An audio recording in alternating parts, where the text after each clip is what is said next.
Amados hermanos, muy buenas noches, bienvenidos. Estamos en nuestra clase virtual, en nuestro encuentro de estudio, esta vez en el tema que hemos venido siguiendo desde hace ya varios meses, un tema bien interesante en el cual estamos entrando poco a poco. No ha sido una exposición esquemática acerca de los puntos de guerra espiritual, como el enemigo, las armas, las estrategias. Hemos tratado de ahondar en conceptos que manejamos a diario, conceptos de la cotidianidad y otros que muy poco tocamos, pero hacen parte de la realidad sociocultural espiritual que vivimos, como el término de cosmovisión que veíamos la semana anterior, que poco se maneja en el léxico diario, pero que hace parte de la realidad sociológica y cultural de nuestras comunidades, de tal manera que no le tengamos como cierto temor a algunos conceptos. Ya explicamos lo que significa y hoy estaremos también hablando de esto.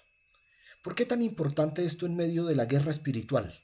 ¿Por qué tenemos que entrarnos en este tema de la realidad espiritual?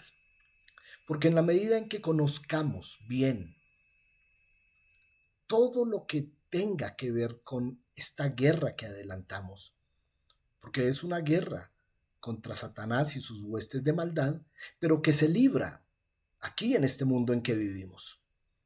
Se libra en medio de la sociedad y la cultura en que nos desempeñamos. Y Él manipula y usa, ya que es el Dios de los que están perdidos, el Dios de este mundo que cegó el entendimiento de las personas para que no crean. Esos a quienes Él cegó son nuestros cercanos, nuestros familiares, nuestros amigos, nuestros seres queridos.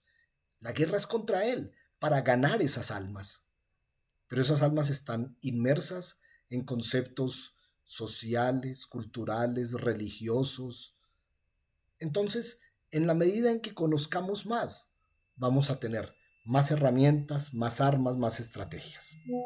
Permítame, pues, comenzar hoy este tiempo de oración poniendo delante de Dios el transcurrir de los minutos, pero también hoy quiero poner delante de Dios la vida de la iglesia, mi propia vida. Hoy también, como todos los días, quiero ir al pie de la cruz.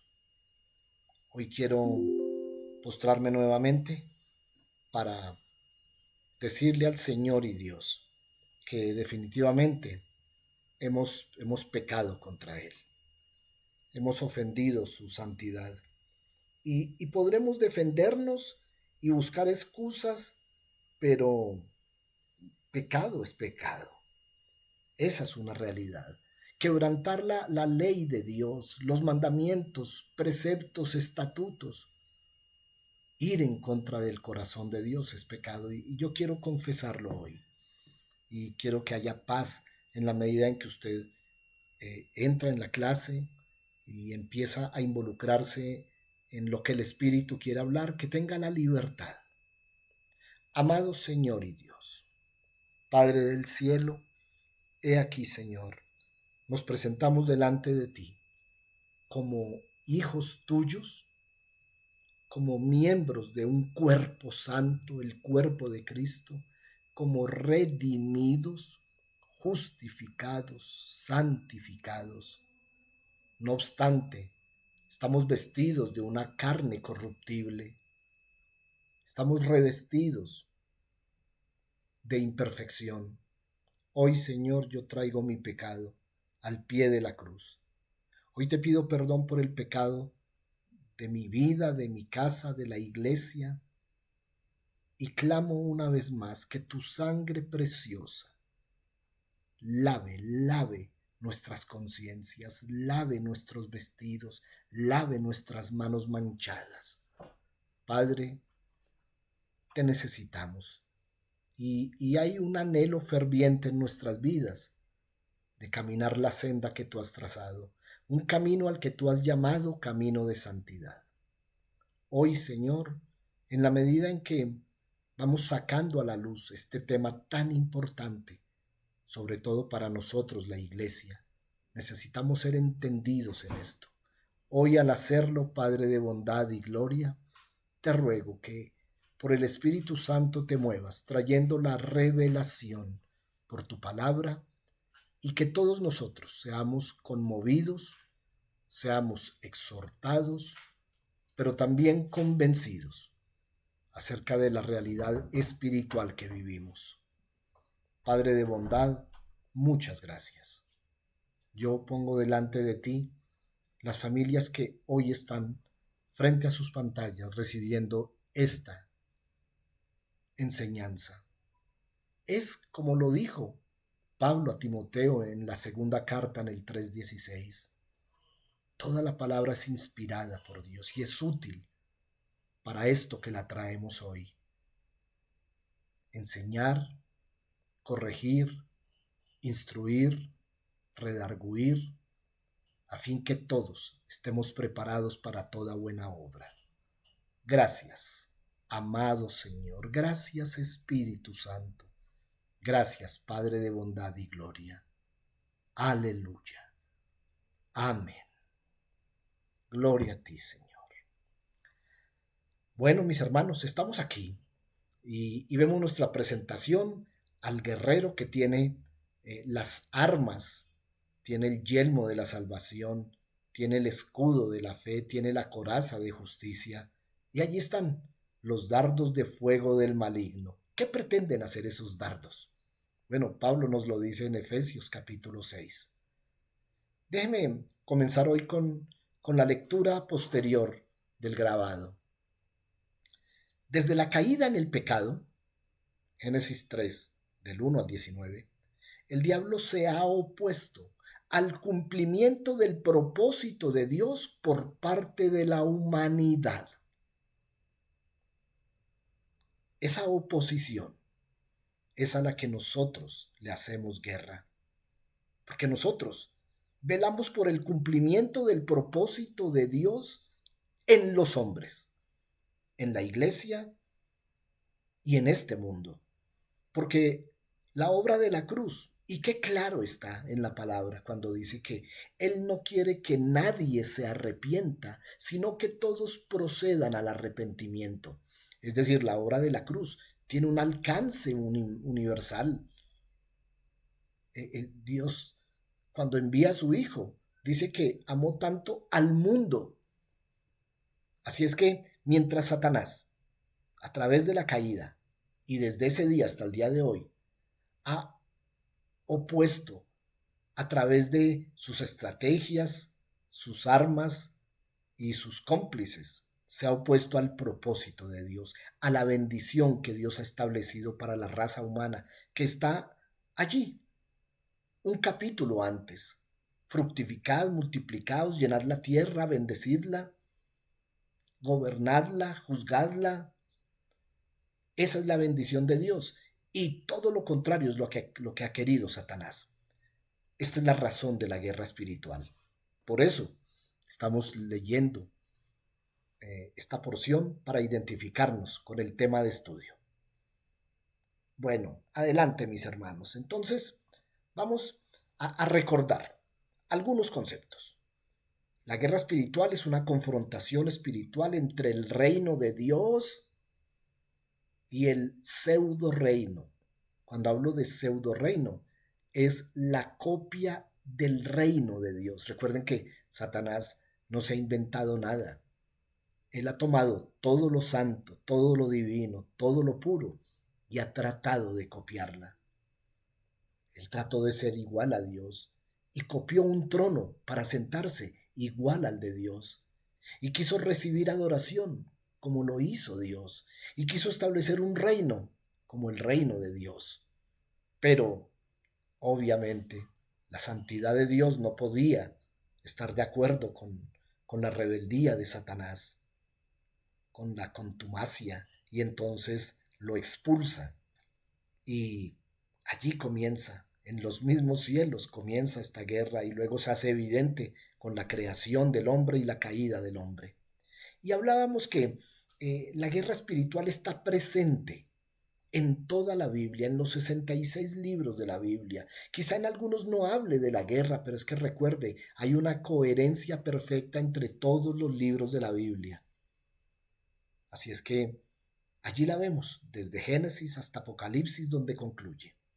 En el Antiguo Testamento podemos leer a Jehová de los ejércitos, y si encontramos a Jehová de los ejércitos, como lo llama el Israel de la antigüedad, quiere decir que había un ejército que estaba en contienda.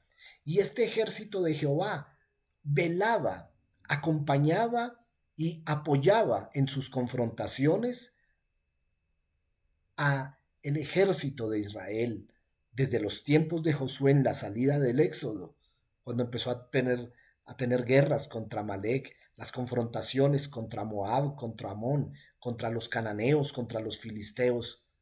Nunca Israel peleó solo. El ejército de Jehová siempre estuvo acompañándolos. Y ahora, para nuestros días en el Nuevo Testamento, la iglesia participa muy activamente en esta lucha. Y uno de los engaños del diablo ha sido creer a la iglesia que no hay por qué luchar. Bueno, ya lo hemos descubierto. Es un engañador.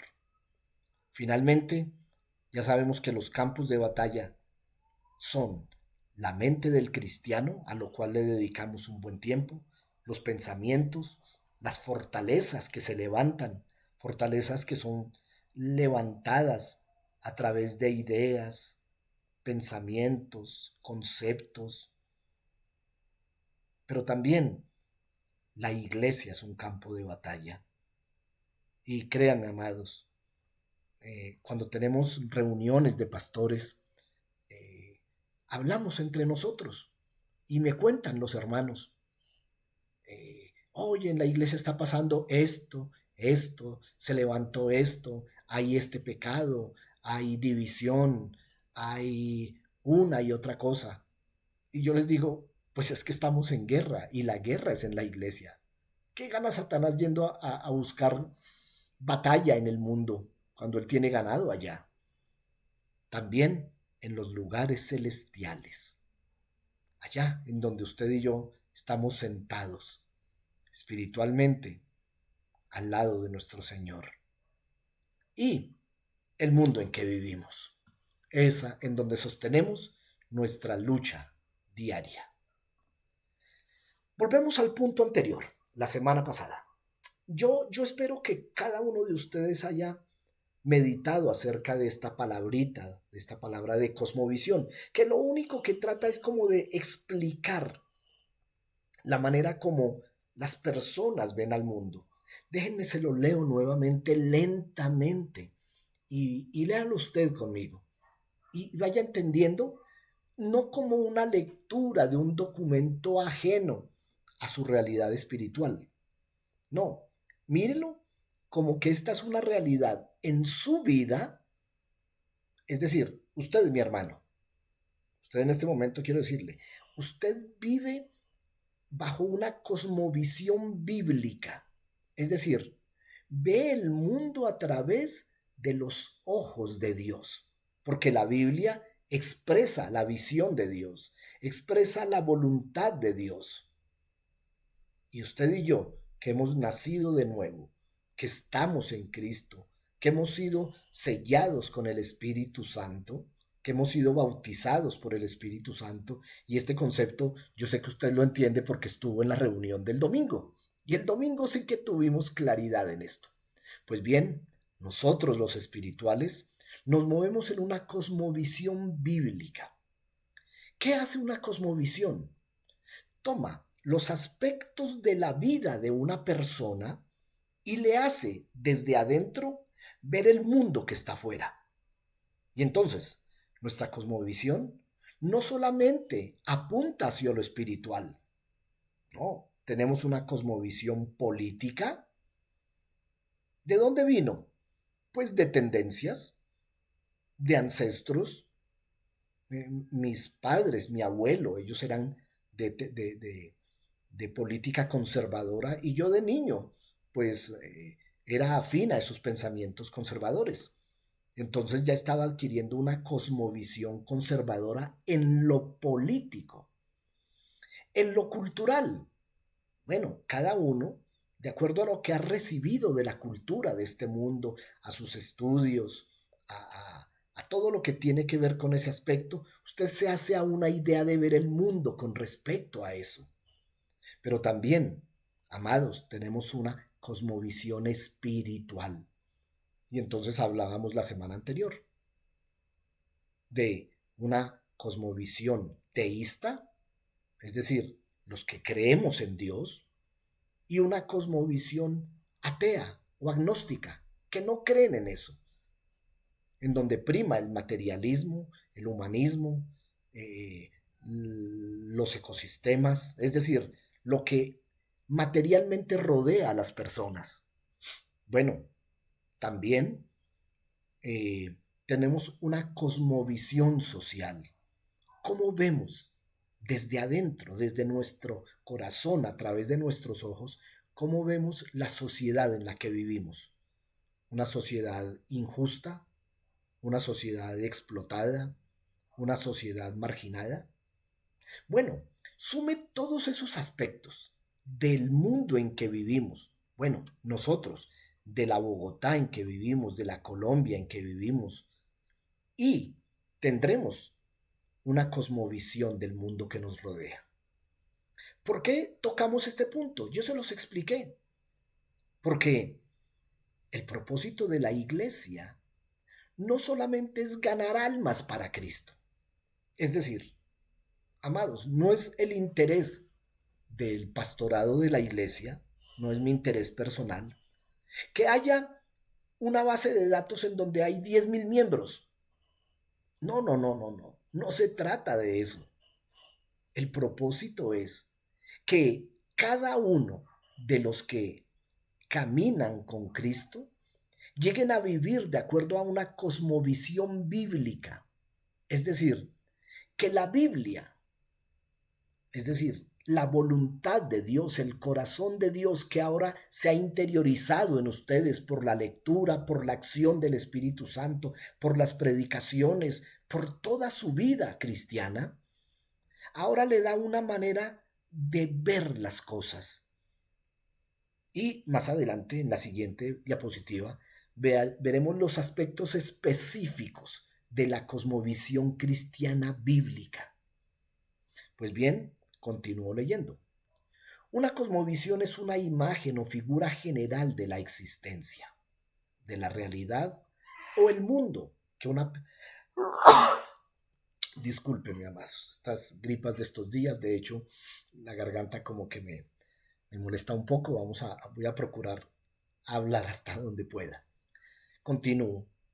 Una cosmovisión es una imagen o figura general de la existencia, de la realidad o el mundo que una persona, sociedad o cultura se forman en una época determinada. Usted y yo tenemos una cosmovisión del siglo XXI de un país latinoamericano. Continúo. La cosmovisión es la forma en que cada persona, recuerden, lean, cada persona, usted, Fernando Arango, tengo una cosmovisión personal. Sí, seguramente afina la suya en la parte espiritual, pero puedo tener dentro de mi cosmovisión, puedo ver las cosas políticas o sociales diferente a lo que usted las ve. ¿Ya? La cosmovisión es personal. Y es como yo, y diga usted en primera persona, es como yo interpreto las cosas frente al mundo. Por eso cuando hablamos y estamos hablando de un tema que no tiene que ser pues un tema bíblico, alguno dice, pues yo creo lo contrario, pues yo considero otra cosa. Claro, porque su cosmovisión, la forma como usted ve las cosas, son diferentes. Pues bien, continúo. De tal manera que quien tiene una cosmovisión puede llegar a asumir que es la única que tiene la razón y que no hay otra cosmovisión. La naturaleza es todo lo que tiene vida y forma parte de un ecosistema. Esto sí que es importante, porque no obstante somos espirituales, vivimos en un mundo material, en un ecosistema, y cuando hablamos de ecosistema es la ecología que nos rodea. Cuando hablo de ecología hablo de las montañas, los árboles, todo lo que está a nuestro alrededor. Así, la cosmovisión actual es el resultado del proceso dinámico de interacción. Analice esto. Como usted no es un ser solitario, allá que se metió en su casa y no sale durante años, sino que usted sale e interactúa con el señor de la tienda, con el vecino del segundo piso, con el empleado, con el jefe, con el compañero, con el amigo, con el familiar. El proceso de interactuar con nuestro ambiente social, cultural, espiritual, religioso y ecológico nos va dando una cosmovisión. Con respecto a Dios, ya dijimos que hay dos tipos de cosmovisión: la teísta, que fundamenta su cosmovisión en un Dios creador, independiente. Cuando hablo de teísta, hablo también de religiones. No estoy hablando específicamente de creer en Dios y en su Hijo Jesucristo y el Espíritu Santo. No, todos los que creemos que hay un ser superior estamos dentro de la cosmovisión teísta. Y la cosmovisión agnóstica o atea niega la existencia de un ser espiritual, superior, y fundamenta su existencia en la naturaleza, en el mundo que lo rodea. Bien, eso es a manera de repaso.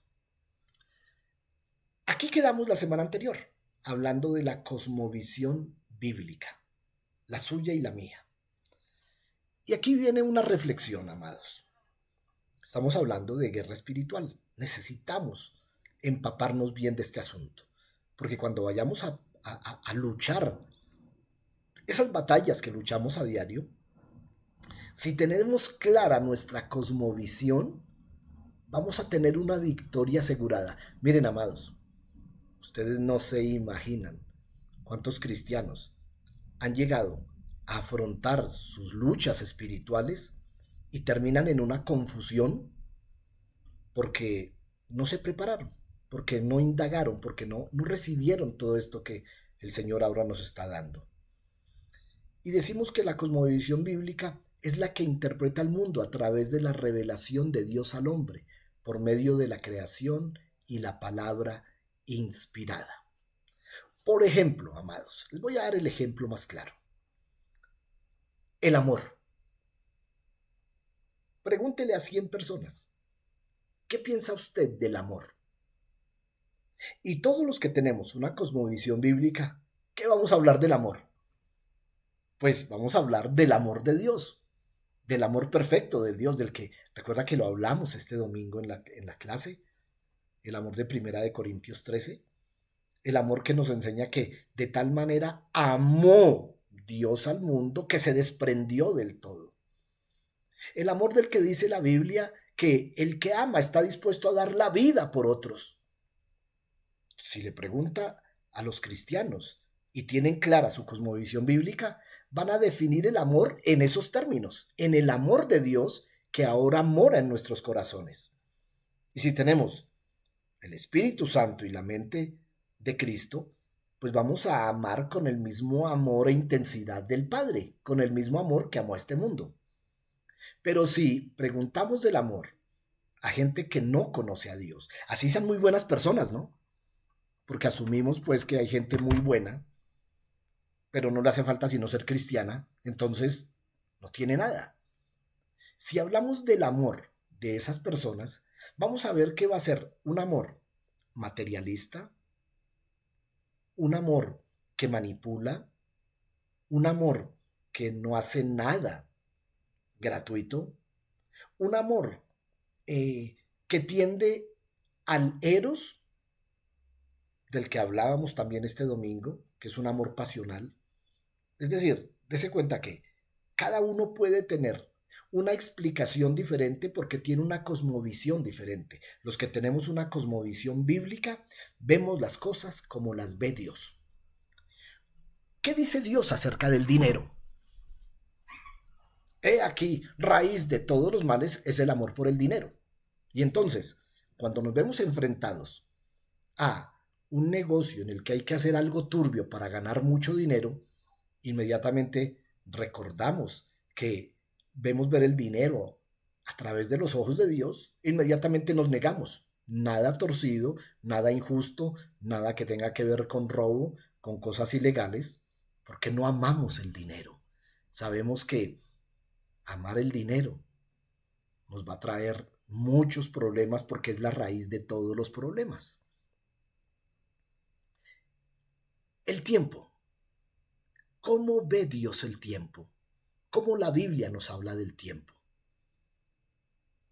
¿Qué piensa la gente de la eternidad? Hablemos de la muerte. Los que no tienen a Dios, ¿qué dicen de la muerte? Pero ¿qué decimos nosotros que tenemos una cosmovisión bíblica acerca de la muerte? ¿Usted ha entendido cuando Pablo dice, para mí morir es ganancia? ¿Puede llegar a decirlo? Era la visión de Pablo acerca de la muerte, porque veía con los ojos de Dios que ese lapso de tiempo que vivimos aquí es muy corto, mientras que la eternidad que nos espera justifica todo lo que pase aquí. Así es que por eso sufrimos con gozo, como dice en Primera de Pedro capítulo 1. ¿Se da cuenta cómo cada uno puede tener una idea, una concepción diferente de ver las cosas? Pero usted y yo, se lo quiero decir, tenemos una cosmovisión bíblica. Tenemos una manera de ver las cosas a través de lo que la Biblia dice. Y aquí hay un ejemplo. Escuchen esto, porque ahorita vamos a hablar de la cosmovisión de Jesús. Los discípulos de Juan el Bautista le contaron todo lo que Jesús hacía. Recuerden que Juan estaba preso, ¿no? Es más, dentro de poco iría a morir. Y entonces van y le cuentan, mira lo que está pasando. Entonces Juan llama a dos de ellos y les dice, vayan donde Jesús y pregunten, ¿eres tú el Mesías? ¿Eres tú a quien estamos esperando? ¿O debemos seguir buscando y esperando a otro? Los dos discípulos entonces van, se encuentran con Jesús y le dicen, Juan el Bautista nos envió a preguntarte, ¿eres tú el Mesías a quien hemos esperado? ¿O debemos seguir buscando y esperando a otro? En ese preciso momento, Jesús, ¿qué hizo? Dice la palabra acaso que se devolvió y les dijo, sí, yo soy Jesús. No, en ese momento Jesús sanó a muchas personas de enfermedades, de dolencias, expulsó espíritus malignos, le devolvió la vista a muchos ciegos. Luego le dijo a los discípulos de Juan, ahora vayan a donde Juan el Bautista y cuéntenle lo que han visto. Díganle que ahora los ciegos ven, los cojos caminan bien, los que tenían lepra han sido curados, los que estaban sordos oyen, que muertos han resucitado y que a los pobres se les predica la buena noticia. ¿Qué podemos ver aquí, amados? La cosmovisión que yo tenga determina mis actos.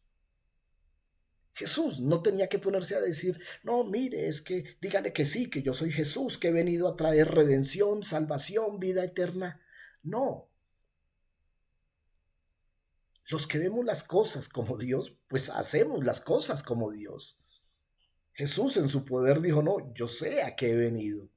Yo no vengo solamente a proclamar el reino de Dios, sino a hacer efectivo ese reino de Dios, a hacerlo práctico, a hacerlo tangible. Veámoslo aquí, en la siguiente. Jesús tenía una cosmovisión de eternidad con respecto al tiempo. Entonces, miremos a Jesús.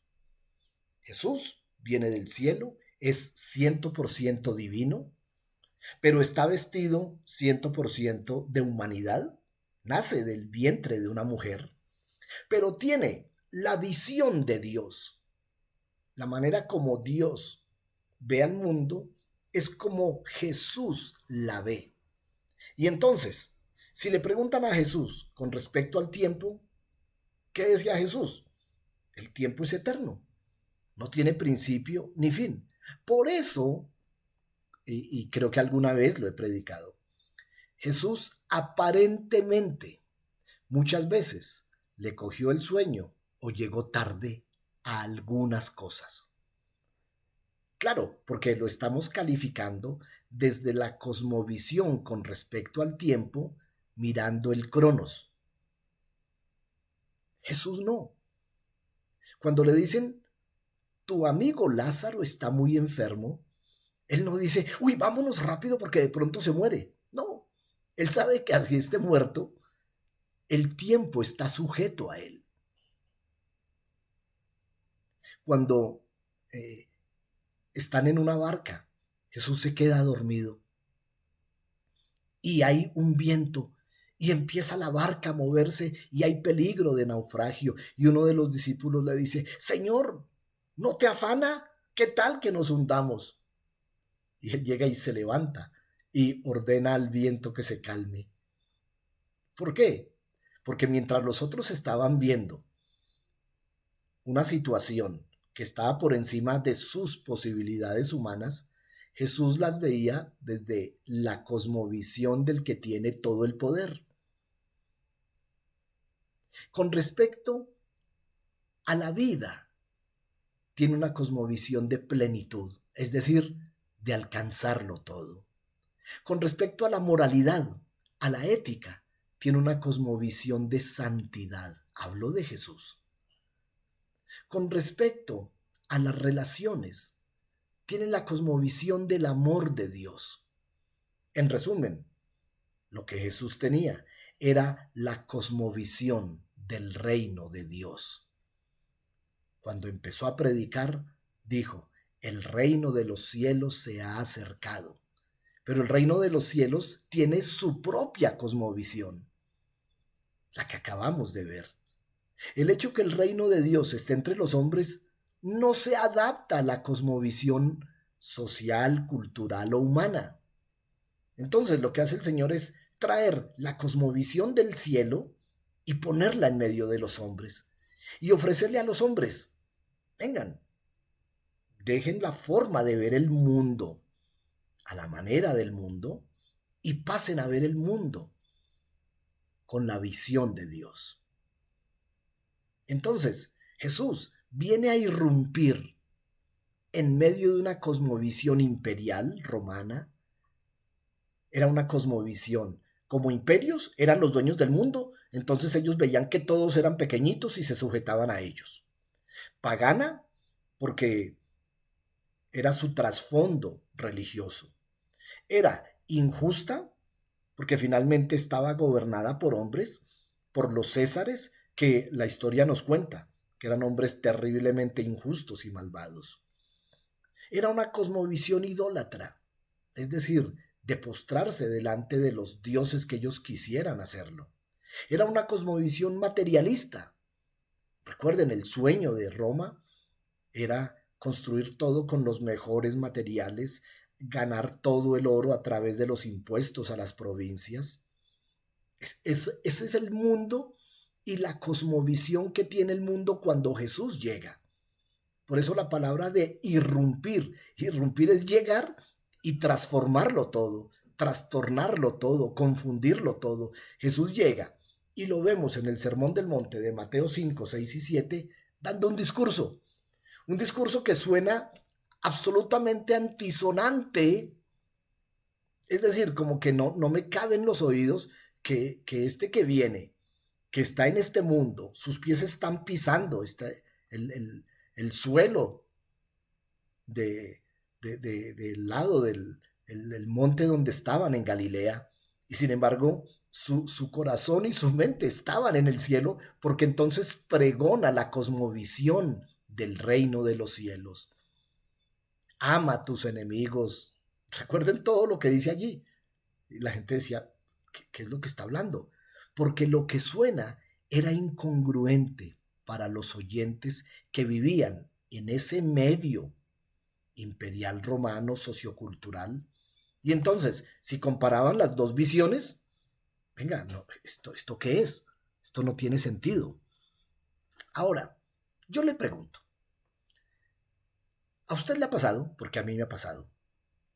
Cuando predicamos a alguien, es más, no tenemos que predicarlo. Cuando alguien nos indaga, oiga, venga, ¿y usted entonces es cristiano? ¿Y qué hacen los cristianos? Oiga, que ustedes no toman, que ustedes no se emborrachan, oiga, que ustedes no van a fiestas. Y empiezan a decirle lo que ellos frecuentemente hacen. Y les extraña que nosotros no lo hagamos. Es eso, es el choque entre culturas, entre visiones, entre formas de pensamiento. Y Jesús viene a eso. Y entonces, aquí lo importante de este tema en cuanto a guerra espiritual. Amados hermanos, cuando el Señor nos manda a llevar una palabra, un mensaje, por eso la palabra lleva en sí poder. Porque primero, ellos oyen el mensaje, se les hace muy extraño, pero los confronta, tanto que los lleva a meditar, a razonar, a analizar. Y como la palabra lleva en sí poder, toca sus vidas. Y terminan en un momento de un milagro impresionante, tomar una decisión por Cristo. Y es un momento clave porque en ese momento ellos están diciendo, voy a entrar en algo que no entiendo correctamente. Voy a entrar en algo que está en oposición a mi cosmovisión, a mis principios, a mis costumbres. Pero siento que tengo que hacerlo porque mi vida no está bien. Amado, ¿sabe qué estoy haciendo? Les estoy testificando. Eso me pasó a mí. Yo tenía lo que sería una cosmovisión fuerte, con muchos argumentos. Pero el Jesús que me presentaron me pareció muy tierno. Era el que yo necesitaba. Y lo hice. Y le dije, yo necesito de este. No lo entiendo bien, no sé cómo lo voy a hacer, pero lo necesito. Y entonces, con el tiempo, fue cayéndose la cosmovisión antigua.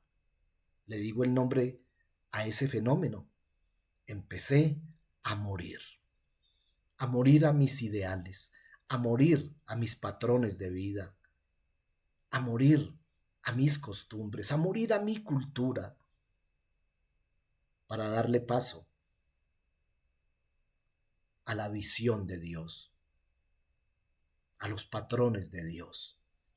Y la palabra me hablaba. Y fui adquiriendo una cosmovisión bíblica, a ver las cosas como Dios las decía. Yo recuerdo que lo primero fue tratando con mi fe, porque la fe es la certeza de algo que uno no ve. Y yo era científico, es decir, estudiaba una ciencia, una ingeniería que se mueve en la lógica. Y esto era contrario, pero empecé a ganar fe y entonces decía, no tengo que explicarla, solo sé que la tengo. Y fue muriendo la cosmovisión adquirida por muchos años, 20 años, 19 años tenía, pero le dio paso a una nueva visión del mundo. Lo que veía era muy diferente y me gustaba. Y hoy estoy aquí delante de ustedes. Continúo. Los imperios antiguos tuvieron auge y caída. Es decir, nacieron, crecieron y un día murieron. Y cuando hablo de imperios caídos, me refiero a los sumerios, a los egipcios, a los babilonios, a los sirios, a los persas, a los griegos, a los romanos. Es decir, a cada uno que he mencionado tenía su propia cosmovisión. Es decir, los imperios tienen su propia manera de ver el mundo. y crecieron mucho y se enriquecieron, pero un día desaparecieron, murieron. ¿Hoy qué quedan? Ruinas.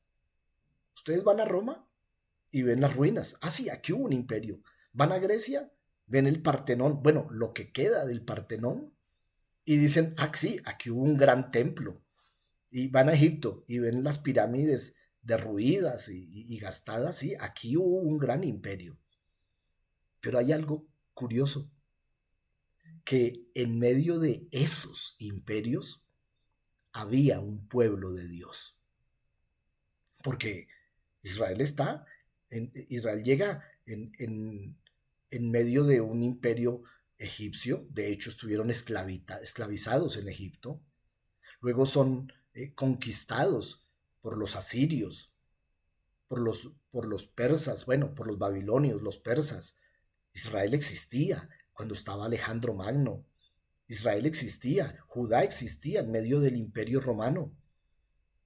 Y todos esos imperios y sus cosmovisiones desaparecieron, pero Israel no. Y la iglesia no. Y prevaleció la cosmovisión bíblica por encima de los imperios. Yo les digo, si usted está como yo meditando sobre esto, aquí hay algo sobrenatural. ¿Cómo es que todavía las palabras de Moisés de hace 4000 años todavía resuenan? Dígame, ¿qué documento de esos imperios persiste hoy? ¿Quién se mueve por esos pensamientos? Dios. La cosmovisión bíblica, para nosotros los cristianos, lleva 2000 años como iglesia. Porque si vamos al Pentateuco, pues el Pentateuco lleva 3500 años. La forma como Moisés empezó a ver el mundo y lo describió, la creación es descrita por Moisés. Es una nueva visión de la creación. La escribió Moisés hace 3500 años y de ella nos servimos hoy. Yo he hecho mano para defender mi fe de lo que escribió Moisés hace 3500 años. Permanece, la iglesia permanece, la doctrina cristiana establecida por Pablo, Pedro, Santiago, Juan, Judas, prevalece. Lo que escribió Lucas en los Hechos, los evangelios, están vigentes. Han pasado 2000 años y están como escritos ayer. Vemos a través de esos escritos. Es nuestra cosmovisión. Amados, tenemos una herramienta tan fuerte para echar por el piso a Satanás cuando estamos en guerra, como que la manera como vemos el mundo con los ojos de Dios nos da la suficiente confianza para afrontar los desafíos que nos presenta el enemigo. Y la iglesia continúa teniendo como argumento el mismo parámetro bíblico del primer siglo. Es decir, sí, han pasado los años, pero lo que predicaba Pablo es lo que yo predico hoy. Lo que creía Juan y lo escribió en las 3 cartas acerca del amor es lo que yo creo. El perdón que extendió el Señor, que lo explica Pablo en Romanos, es del que yo me valgo para ponerme a cuentas con Dios. La cosmovisión bíblica permanece. Y de acuerdo a la cosmovisión que tengamos, usted, mi hermano en Cristo, usted, con esa visión clara con los ojos de Dios, va a hacer sus proyecciones, sus planes. Usted se va a poner sus metas.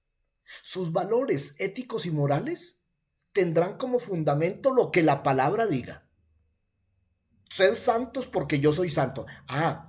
Delante de Dios, mi vida moral y ética debe vivir en santidad. Es la cosmovisión divina. Los propósitos de nuestra existencia. Con la cosmovisión bíblica, sabemos que materialmente todo lo que hagamos se va a quedar aquí, en esta tierra. El día que muramos, no nos vamos a llevar nada. Amados, nada. En algunos casos va a ser una pelea, un pleito entre herederos. Pero nosotros que tenemos una cosmovisión bíblica, sabemos que si el Señor nos da lo necesario, es para que vivamos en paz. Y si nos sobreabunda, es para compartirlo. ¿Para qué atesorar? Donde el ladrón roba, la polilla carcome y el óxido destruye.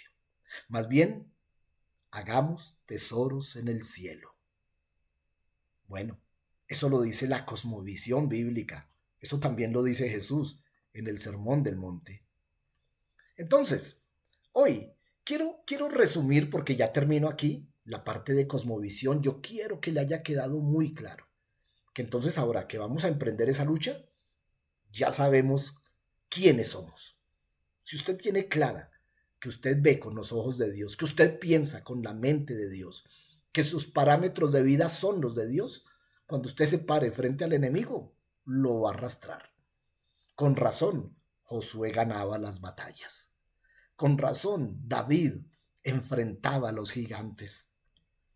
Tú vienes a mí, le dijo David a Goliat, con lanza y jabalina. Yo vengo a ti en el nombre de Jehová de los ejércitos, el cual te entregará hoy en mis manos. Una cosmovisión clara de David. Bien, hoy vamos a dejar la cosmovisión, pero esta es la introducción para comenzar ya nuestra parte de guerra espiritual en lo que tiene que ver con cómo enfrentarla, con qué armas, con qué estrategias, en qué tiempo. Y entonces les pregunto, ¿es una guerra del bien contra el mal? No. De una vez sepa, la guerra espiritual no es una guerra del bien contra el mal. ¿Por qué? Porque entonces, cuando vayamos a predicarle a alguien, a llevarle un mensaje de salvación, lo que vamos a querer es que ya no sea tan malo y sea bueno. No. ¿Por qué puse este ejemplo? Porque dentro del cristianismo, muchas personas se mueven en este paradigma. No. Este no es el punto. La guerra espiritual lo que nos lleva es a ganar almas para Cristo, a arrebatárselas al diablo. Recuerde que los que hoy no están en Cristo están sirviéndole a Satanás. Así es que los atributos de Dios en ninguna manera se pueden dar a Satanás. Es decir, Satanás no es todopoderoso, Satanás no es omnipotente, Satanás no es omnisciente, Satanás no es omnipresente, es decir, él no está presente en todas partes, ni lo sabe todo, ni es poderoso, ni es santo, ni es justo, ni es verdadero. Es todo lo contrario. Entonces, comparado con nuestro Dios, sí, no alcanza a tener la dignidad de llamarse enemigo de Dios. Su pseudo reino, el de Satanás, solo pretende crear un engaño con respecto a su alcance. ¿Tomó nota de eso? Es muy pobre en cuanto a su poder, pero engaña. Y con engaños ha logrado vencer a muchos. Por eso uno de sus nombres es el engañador. Ya lo veremos aquí mismo. Por ejemplo, Satanás no puede impedir la edificación del reino de Dios. Amado, cuando usted y yo vamos a predicar, cuando usted se encuentre con un amigo y el Espíritu Santo lo mueva a que le dé el mensaje de Jesucristo, de la necesidad de Cristo, quiero decirle, Satanás no tiene la potestad de oponerse. Tampoco tiene poder para destruir la iglesia. A eso sí, se mete, la estorba y la ataca. Pero, ¿usted sabe cuántos ataques ha resistido la iglesia? Desde la primer persecución en tiempos de Nerón, desde todas las cosas que han pasado, pasando por la Reforma, pasando por el protestantismo, pasando por todo, la iglesia prevalece, siendo siempre atacada. El poder de Satanás no es infinito, es muy limitado. Depende de lo que Dios le permita hacer. Y eso lo vimos en Job 1:10. Escuche esto.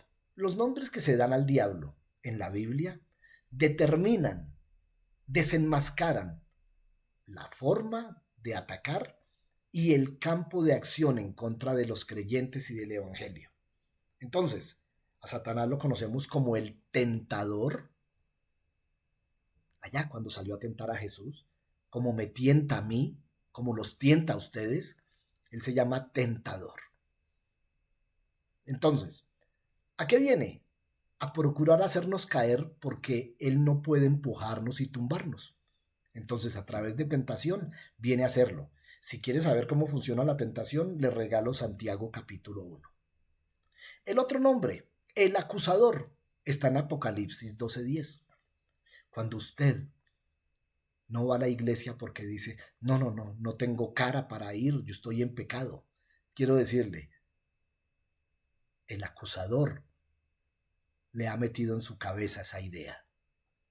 Porque si ha pecado, dice la palabra, abogado tenemos.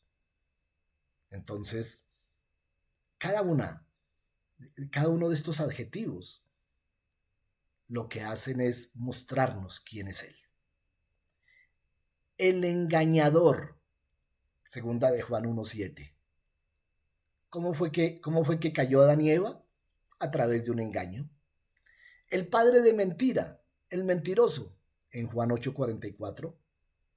Recuerde que Jesús les dice a los fariseos, cuando ustedes dicen mentiras, se hacen hijos de Satanás, aceptan la paternidad de Satanás. El maligno, como Mateo 13:19, en Efesios 6:16, hablando de guerra espiritual. El diablo, que significa enemigo o adversario, en primera de Pedro 5:8. El príncipe de este mundo. Recuerde, él no es rey de nada. No es el rey del reino de las tinieblas, no. Es el príncipe de este mundo. Ahí alcanzó a recibir en Juan 14:30. El Dios de este siglo. Segunda de Corintios 4:4 también está en Juan 4:30. Hermanos, ahí les dejo esa inquietud. Amados, la pelea es peleando. Pero sobre todo, hoy hemos entendido que nuestra vida está sujeta a Cristo. Nuestros ojos son los ojos de Dios. Nuestra visión, como vemos las cosas, es como Dios las ve o como deberíamos verlas. Qué tema maravilloso, sobre todo alternando con lo que Dios nos está hablando los domingos, de la preciosa persona del Espíritu Santo. Amados hermanos, qué bendición tenerlos a ustedes aquí al frente. Los bendigo en el nombre del Señor y les hago la invitación. Este domingo 19 tendremos nuestra última reunión del mes. Recuerden que el 26 será virtual, ya lo estaremos anunciando. Entonces, prográmese para este 19 de noviembre, tendremos nuestra última reunión. También les invito para el próximo domingo, será 22 de noviembre, para continuar con este tema tan especial. Amados, les bendigo en el nombre del Señor y espero que sean edificados y que pongan todo esto por obra. Hasta el domingo, bendiciones.